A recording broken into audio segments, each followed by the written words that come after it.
respecte a la subvenció de l'IBACE, esta que anem a demanar, que acabem d'aprovar entre tots que se demana, òbviament, perquè és per a millorar el polígon industrial, però n'hi ha una part dins d'aquesta subvenció que és cobrir els serveis contra incendis, que en aquest cas això se tradueix en posar a punt les boques d'incendis, boques contra incendis, perquè com vostès han reconegut o com vostès ens han traslladat en la comissió, algunes boques d'incendis estan inutilitzades o cal ficar-les a punt perquè no estan embossades o simplement no funcionen. Per tant, a mi m'agradaria d'alguna forma que això és un prec que l'equip de govern o que aquesta corporació, perquè jo m'incloc,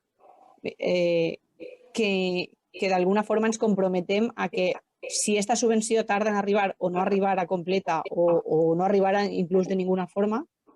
que l'Ajuntament de Massanassa es comprometa a almenys el tema d'extinció d'incendis, actualitzar-lo i posar-lo a punt en recursos propis, perquè al final no podem tenir un polígon industrial on algunes boques d'incendis no funcionen. Per tant, el prec que faig és que ens comprometem a, si no tinguem els diners de la Diputació o de la Conselleria o d'on siguen, en aquest cas de l'IBACE, que nosaltres posem a punt aquests equips d'extinció d'incendis. Simplement.